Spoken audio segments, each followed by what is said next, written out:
नमस्कार दोस्तों। आज हम बनाएंगे कड़ी पकौड़ा।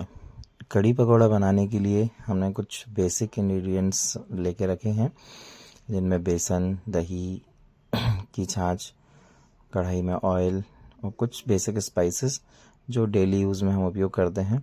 दोस्तों, मेरा उद्देश्य ये है कि मैं आपको मिनिमम सामग्रियों के साथ एक अच्छी डिश बना करके बताऊं, क्योंकि बहुत सारी सामग्रियों में से डिशेस सभी बना लेते हैं, पर असली स्वाद वही है जो मिनिमम सामग्रियों में आए। तो कड़ी बनाने के लिए हम सबसे पहले छाछ में बेसन डालेंगे। बेसन हमें दोस्तों अपने अंदाज से उतना ही लेना है जितना कि हमारी जो कड़ी का घोल है वो ना ज़्यादा गाढ़ा हो और ना ज़्यादा पतला हो। साथ ही साथ हम उसमें धनिया पाउडर, लाल मिर्ची पाउडर, हल्दी पाउडर, इन तीनों मसालों को अच्छी तरह से डाल करके मिक्स करेंगे। दोस्तों, ध्यान रहे, कड़ी का जो घोल है हमारा, उसको हमें बहुत अच्छी तरीके से घोल कर मिलाना है, जिससे कि हमारे घोल में गांठें ना पड़ें। यदि हमारे कड़ी के घोल में गांठें पड़ेंगी तो हमारा जो बैटर है वो अच्छे से तैयार नहीं होगा और गांठों के कारण हमारी कड़ी का स्वाद भी बिगड़ सकता है। तो ध्यान रखिएगा, हमें बैटर को, घोल को बहुत अच्छे तरीके से मिलाना है। अब हम पकौड़े बनाने के लिए एक बोल में बेसन लेंगे। बेसन के साथ साथ हम उसमें नमक, अजवाइन मिला करके हल्का हल्का सा पानी डाल के एक घोल तैयार करेंगे। पकौड़ों के लिए हमें ना ज़्यादा पतला और ना ही ज़्यादा गाढ़ा, एक मीडियम कंसिस्टेंसी का हमें घोल चाहिए होगा। इसलिए आप इसमें थोड़ा थोड़ा पानी मिलाइए और घोल तैयार कीजिए। घोल तैयार हो जाने के बाद उसमें दो चुटकी सोडा डाल दीजिए। सोडा डालने से हमारे जो पकौड़े हैं वो एक्स्ट्रा क्रिस्पी और स्पॉन्जी बनेंगे, जो कड़ी में खाने में बहुत अच्छे लगते हैं। सोडा डालने के बाद हम हमारे बेसन के घोल को थोड़ा और अच्छे से मिला लेंगे। अब हम देखते हैं कि हमारा जो ऑयल था वो एकदम गर्म हो गया है। अब हम पकौड़े बनाना स्टार्ट करेंगे। दोस्तों, एक बात का ध्यान रखना है कि जब हम पकौड़े बनाएंगे तो हमारा जो ऑयल है वो अच्छा गर्म होना चाहिए, और जैसे ही हम ऑयल में पकौड़े डालना स्टार्ट करेंगे तो हमें अपनी गैस की फ्लेम को मीडियम कर देना है, क्योंकि तेज आंच में हमारे पकौड़े बाहर से जल जाएंगे और अंदर से कच्चे रह सकते हैं। हमें पकौड़ों को सुनहरा होने तक तलना है। आप देख सकते हैं कि मैंने पकौड़ों को एक अच्छा गोल्डन कलर आने तक तल लिया है। इसी तरीके से हम पकौड़ों का अगला बैच भी तैयार करेंगे। तब तक दोस्तों, मैं आपसे एक रिक्वेस्ट करना चाहूँगा कि अगर आपको मेरी वीडियो पसंद आती है तो आप कमेंट करें, लाइक करें, सब्सक्राइब करें, क्योंकि आपका एक छोटा सा लाइक मुझे आगे बढ़ने के लिए प्रेरित करेगा। और अगर आपको ऐसी ही कोई और रेसिपी चाहिए हो तो उसके लिए आप कमेंट कर सकते हैं और उस रेसिपी का नाम दे सकते हैं। मैं पूरी कोशिश करूँगा कि आपको अच्छे से अच्छी रेसिपी लेकर के आऊँ। दोस्तों, देख सकते हैं मैंने पकौड़ों का दूसरा बैच भी फ्राई कर लिया है और मेरे पकौड़ों का कलर एकदम गोल्डन आया है, जो कि हमें कड़ी के लिए चाहिए था। अब हम कड़ी को छोकने की तैयारी करते हैं, जिसके लिए मैंने पतीले में ऑयल डाल लिया है। दोस्तों, मैंने उसी ऑयल का इस्तेमाल किया है जो हमारे पकौड़ों को तलने के बाद बचा हुआ था। चूंकि वो ऑयल गर्म भी था, इसलिए मैंने वही ऑयल इस्तेमाल में ले लिया। छोंक के लिए मैंने सूखी लाल मिर्ची, करी पत्ता, हींग पाउडर, मेथी दाना और जीरे का इस्तेमाल किया है। दोस्तों, आप देख सकते हैं कि मैंने पतीली की जो फ्लेम है उसको तेज कर दिया है, और जो हमारा पहले से कड़ी का घोल छाछ वाला घुला हुआ रखा था उसे मैं एक बार फिर से कलछी की सहायता से मिला लूंगा, जिससे कि तली में बैठा हुआ बेसन ऊपर आ जाएगा। अब आप देखिए कि मैं पतीले में मेथी दाना डालूंगा। मेथी दाना अच्छे से चटकने के बाद उसमें कड़ी पत्ता, सूखी लाल मिर्च, हींग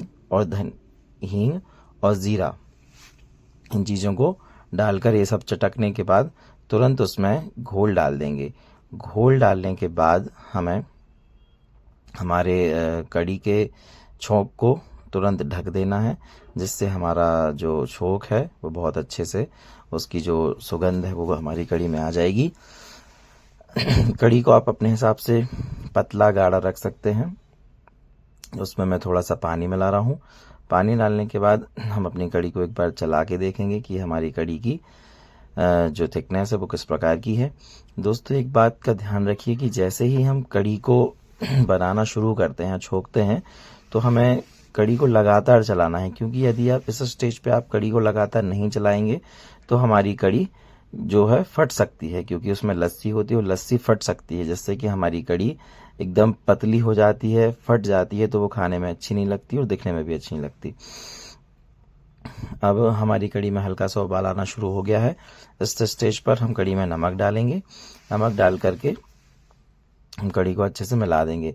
दूसरी ओर मैंने चावल पकने के लिए रख दिए हैं।